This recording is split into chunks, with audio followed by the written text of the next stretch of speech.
후에 신인 왕검이 뒤에 아주 신령스러운 사람 왕검이 강도우 불암지산 단목지어 하시니 이 불암산이라는 것은 백두산을 얘기하지만 여기서는 하얼빈에 있는 완달산을 얘기해요. 불암산, 불암이라는 것은 아주 밝은 산이란 뜻이에요.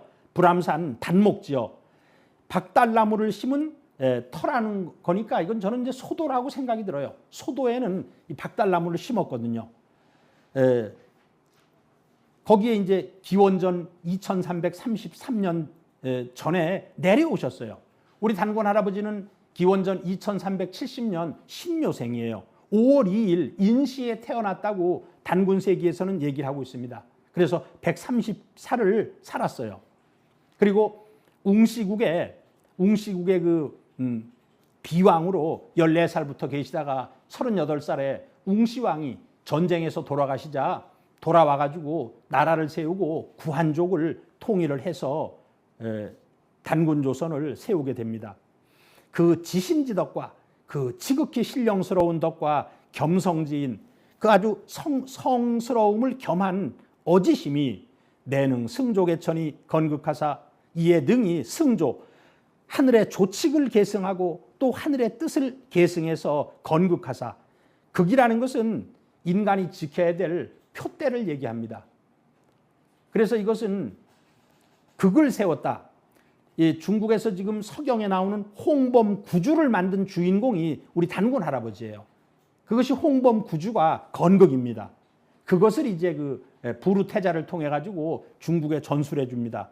외탕유열이 여신을 외탕이라는 것은 외는 고대지 뭐 높고 크다는 뜻이고 탕이라는 것은 광원지의 넓고 멀다는 뜻이에요. 그래서 높고 크고 넓고 아주 멀리까지 미쳐서 유열이 여신을 열이라는 게 매울 열자인데 공적 열자예요. 그 공적이 뛰어나시거늘 구한지민이 우리 민족을 구한족 구이족이라 그랬어요. 풍이, 적이, 황이, 백이, 현이, 양이, 방이, 우이, 견이 이렇게 중국에서는 뭐 구이라고 얘기하는데 그게 구한이에요. 구한의 백성이 함열성복하야 모두 함자 모두 기뻐하고 아주 성이라는 것은 아주 진실로 복종을 해서 추위 천재 화신이 천재의 화신으로 추대를 했어요. 그러면 이때 천재를 1번 환인 천재의 화신입니까? 2번 하느님의 화신입니까? 저는 2번이라고 보고 싶어요.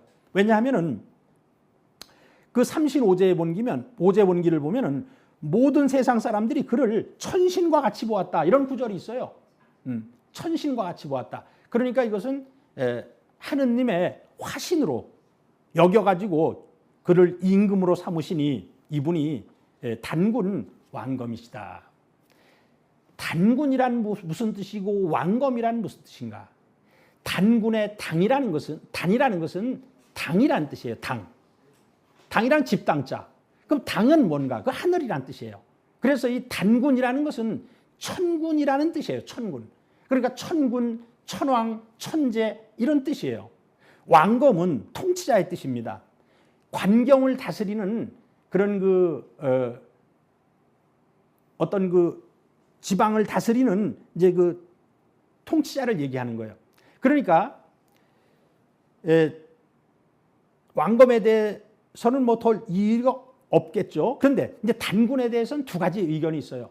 그러면 단군을 천왕이라고 본다면은 온 그 삼한 관경을 통치하는 왕으로서의 왕검이다. 그러면 이제 단군도 통치자의 개념이에요. 그 총 전체를 통솔하는 권한을 가진 왕검이다. 왕검은 보통 명사예요. 지역의 통치자를 왕검이라 그래요. 그러니까 막 제토경 왕검이 이런 구절이 있거든요. 모든 그 수많은 왕검들이 이런 구절이 뒤에 많이 나와요. 또 다른 뜻은 단군은 이게 천군이란 뜻으로서 제사장이다. 그래서 이 제사장과 통치자를 겸했다는 뜻이다. 이렇게 이제 해석을 할 수 있는데 그것은 뭐 여러분들이 스스로 선택을 해 주시기 바랍니다. 단군 왕검을 단군은 제사장이고 그다음에 왕검은 통치자로서 재정일치 시대의 지도자를 얘기한다. 아니다. 왕검이 통치자일 뿐만 아니라 이 단군이라는 것은 천군이란 뜻이고 천왕이란 뜻이기 때문에 조그만 영역을 다스리는 왕검이 아니라 전체를 다스리는 왕검이다 해서 두 개 다가 통치자의 개념이다. 이렇게 해석을 할 수가 있습니다. 복, 신시, 구규하사. 신시의 옛 법도를 회복을 하셔가지고 설도 아사달하시고 아사달의 도읍을 정하시고 개국하사 나라를 열어가지고 호 조선하시니라. 조선이라고 이름을 하시니라. 자, 이제 아사달은 지금 여기서는 하얼빈의 완달산을 얘기하는 거예요. 근데 이제 아사달의 뜻은 제가 한 4가지를 여기다가 요약을 했는데, 첫째는 우리가 이제 아사라는 것은 원초, 우리가 시골에서 밭을 맬 때 처음 밭을 매는 걸 아시 맨다 그래요. 아시. 그 처음이란 뜻이에요. 달이라는 건 땅의 뜻이에요. 산지의 뜻이에요. 우리가 박달 하면 하늘의 광명이 비친 밝은 땅, 양달, 해가 비친 땅, 음달, 그늘진 땅, 비탈, 기울어진 땅. 그럼 아사달은 어떤 퍼스트 랜드, 그런 이제 원초지, 아시 땅, 아이 땅 이런 개념이 있고요. 둘째 이제 아는 아침이다. 산은 샌다, 새어 나온다. 그래서 아침에 태양이 처음 떠오르면서 그 광명을 뿌리는 모습이에요. 그래서 조광선수지지, 아침의 광명을 먼저 받는 땅. 그다음에 이제 아는 상, 위란 뜻이고 산은 림으로서, 상림으로서 숲 중에서도 최고의 숲인데 유소도지처, 삼신상제님께 천재를 지내는 곳이다. 그다음에 이제 아사는 넓다, 뭐 광대하다겠죠. 관대가 아니라 광대하다. 요사에 그런 말이 있는데 이제 넓게 확 트인 땅이다. 그 한자로는 평양이다. 이렇게 한번 살펴보았습니다. 자, 뭐 조금을 더 해야 될 것 같아요. 단군이 단공무위하사, 그 단군께서 단정히 팔짱을 끼고, 이 공은 팔짱 낄 공자입니다. 팔짱을 끼고 인위적으로 함이 없으시면서 좌정세기하시며 앉아가지고 온 세상을 안정을 시키시며 현묘득도하시며, 한문에서 이럴 때는 현묘지도를 얻으시며 접하군생하실 때 묻 생명들을 접해서 교화를 하실 때, 하실 때는 뭐뭐 할 때 이런 뜻이에요. 명팽우하사. 자, 팽우라는 그런 이때는 이제 팽우라는 사람에게 명해가지고 토지를 개간하게 하시며, 개간할 벽자입니다. 성조로 기궁실하시며, 성조로 궁실을 이제 일으키셨다. 근데 성조는 지금까지도 내려오고 있어요. 우리가 집안에 성조 대신, 가택신을 성조 대신이라 그래요. 그리고 성주풀이라는 노래가 있어요. 이것이 초대 단군 할아버지 때 그 건축, 집을 짓는, 여기에 궁실이라 그러면 꼭 왕이 사는 궁실만을 얘기하는 것이 아닙니다. 궁실은 일반 명사예요. 집을 짓게 했어요, 성조로. 그래서 이 성조라는 분이 단군 조선 시대 때 그 집을 짓는 그 장관을 했어요. 그래서 우리가 지금까지도 그분을 추모해가지고 그 성주풀이라든가 이런 얘기가 지금도 내려오고 있는 거예요. 고시로, 이 고시라는 사람으로 주종과 농사를 주관하게 하시며, 시물종, 시물 가짜니까요. 근데 이 고시라는 사람의 그 친형이 고수인데, 고수. 그 고수가 바로 순임금의 아버지예요. 그러니까 이 고시가 그 순임금의 작은 아버지라는 거예요. 신지로. 요 신지는 이제 글자가 귀신 신자에다가 말씀은 변의 뜻지자, 기록할 지자. 요것은 배달국 시대 때부터 그 왕명의 출납을 담당하던 그런 태사관입니다. 태사관. 조서계하시며, 서라는 것은 글서자고, 저 뒤에 계약이라 그러지만 사실은 저거를 우리말로는 글로 읽어요. 글을 만들게 하시며, 문자를 만들게 하시며, 기성이라는 사람을 하여금 의약을 설치하게 하시며, 나을이라는 사람을 하여금 관판적, 어떤 판때기에다가 호적을 기록한 것을 관리하게 하시며, 희로 전괴서하시며, 희라는 사람으로 하여금 이 괴서를, 저는 맡을 전자예요. 그러니까 이 희라는 사람은 천문관측과 그다음에 점을 치거나 이런 것을 관장했던 사람이에요. 희전괴서하시며 우작병마하시며 우라는 사람으로 하여금 이 병마를 관장하게 하셨어요. 우리가 환웅천왕 때 오사를 관장했지만 군대에 관한 일이 없었어요. 뭐 마가는 주명하고 우가는 주곡하고 구가는 주형하고 저가는 주병하고 개가는 주선악했다. 그때는 전쟁이 없었어요.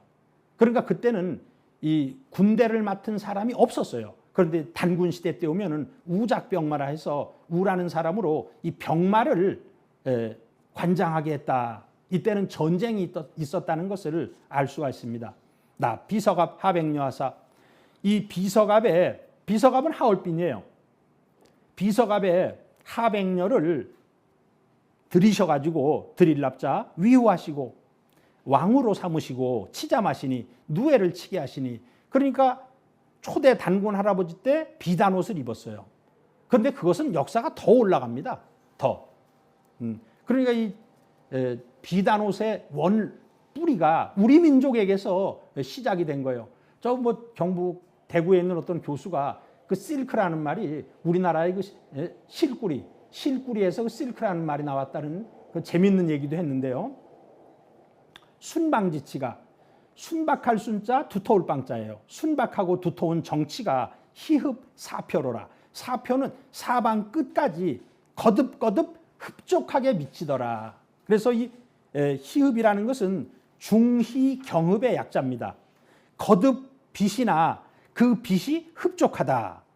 그래서 이것은 천자가 전후 2대에 걸쳐 인덕을 베풀어 천하가 태평함을 이루는 건데 여구에서는 중복해서 빛이 흡족했다 하는 것은 단군의 정치와 황후의 정치 두 분의 치적이 아주 흡족하게 널리 세상에 베풀어졌다. 그래서 희흡이라는 표현을 쓴 거예요.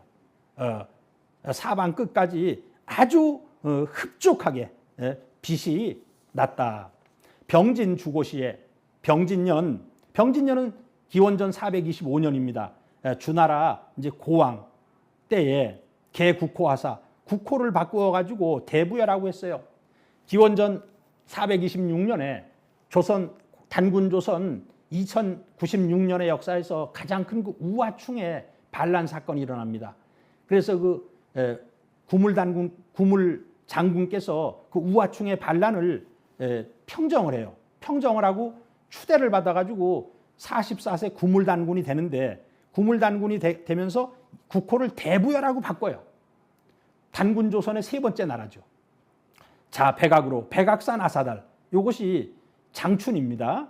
백악산 아사달로부터 우사어 장당경 아사달로 도읍을 옮깁니다. 장당경 아사달은 심양에 지금 요령성 성도인 심양의 그 동북 쪽에 있는 개원시예요. 개원시. 잉설 팔조하사. 요 잉이라는 건 여전이란 뜻이에요. 한문 해석에서 여전히 팔조 근법을 베풀었다. 팔조 근법은 기원전 1282년에 색불로 단군 4년 때 색불로 단군이 반포를 합니다. 이제 그것을 쭉 써왔는데 여전히 그것을 베풀었다. 지금 한서 지리지에 세조만 나오죠. 그런데 이 환단고기에는 8개의 조문이 모두 나오고 있습니다. 저도 그 중고등학교 다니면서 야, 8조 근법인데 왜 3가지만 나오고 나머지 5가지는 무엇일까 굉장히 궁금했거든요. 그런데 이 환단고기에는 그 나머지 5가지까지 8조가 전부 나옵니다. 뭐 좀 설명을 드리고 싶은데 시간이 없어요. 지금 보니까. 그래서 넘어갈게요. 독서습사로. 그래서 단군 조선시대 때 우리 백성들은 책을 읽고 활쏘기를 하고 활을 익히는 것으로서 뭐 우리 민족을 동이족이라 그러잖아요. 그러니까 이 올림픽에 나가면은 뭐 양궁은 말이에요. 우리나라가 다 금메달이죠. 위가하며 그것으로 일과를 삼으시며 제천으로 위교하며 천재를 올리는 것으로서 어떤 국민의 보편적인 가르침을 삼으시며 전잠시무하시며 저는 농사짓고 잠은 누에 치는 것을 힘쓰시며 산택무금하며 산과 연못에서 나오는 이득을 모든 백성들과 공유하는 거예요. 그 마음이 없으시며 죄불을 금노하시며, 죄는 이 처자 노자예요. 그 연좌제가 없었어요. 처자에게 미치지 아니하시며 여민 공의하시며 백성들과 더불어 함께 의논해요. 민주정치예요. 협력 정치하시니 힘을 합해서 훌륭한 정치를 이루시니 남유 상직하며, 남자에게는 떳떳한 일정한 직업이 있고 여유호고, 여자에게는 좋은 배필이 있으며, 이 짝구자예요. 짝구자. 가게 축적하며 모든 집집마다 모두 재물을 축적해 놓으며, 산무도적하며 산에는 도적이 없으며 야부를 견기하며, 들에는 굶주린 사람을 볼 수가 없었으며 현가인력하니라. 이 검은 고를 튕기고 노래를 부르고 이런 평화스러운 모습이 온 국경까지, 국경 밖에까지 흘러 넘치더라. 단군왕검이 자무진 통국으로, 단군왕검께서 무진년 기원전 2333년 나라를 통일함으로부터 전 47세 하사, 47세 마지막 고열가 단군까지 역 2096년이라라. 2096년, 기원전 2333년부터 기원전 238년까지예요.